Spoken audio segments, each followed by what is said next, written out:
bottom tier. And I'm going to do this pretty carefully because I don't want to mar my fondant. And it looks like I'm right at 38 3/4 inches. Now the reason I'm doing this is because I want to know exactly how many diamonds I'm going to cut. One, because I'm doing an alternating pattern as far as color goes. I'm going to do blue, white, and also it'll help me pick which size is the most appropriate. Now you can kind of just eyeball it if you want to. You can look at what's going to look good on the tier. Now this one's great because it goes basically top to bottom, and we'll probably end up using this. Now what I want to know now, because it goes top to bottom and I really like the way it looks, is how white it is at the whitest point.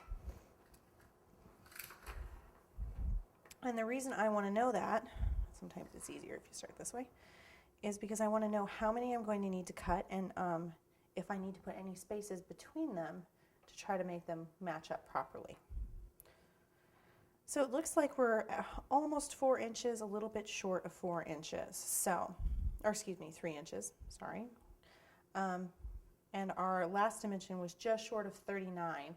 So technically we're going to have approximately 13.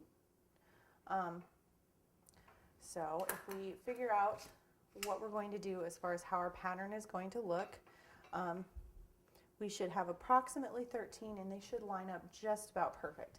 Now, something else to keep in mind is that where you stop and start is going to be the messiest place on your cake. So if you have a definite front, which for us is right here, that's where your snowflake pattern is going to be, it's where the pom-poms are going to hang. So you want to make sure that this stays the cleanest. So when you're starting your pattern, where you might have to kind of fudge the edges, start in the very back. That's where you should place your very first one.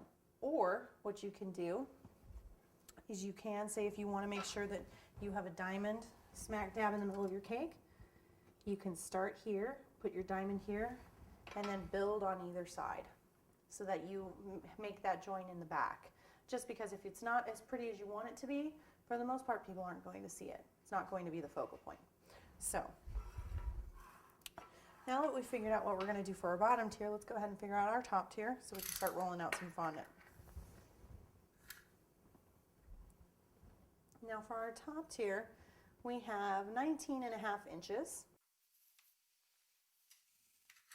And I'm thinking we're probably going to use the next size down because this is a 4 tier, or a 4 inch, and that is a little too tall.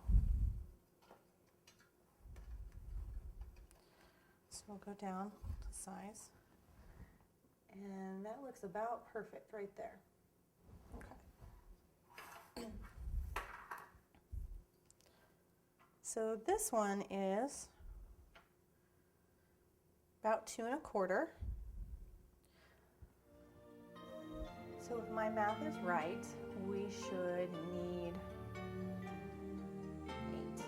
And there's going to be a little bit of spacing in between.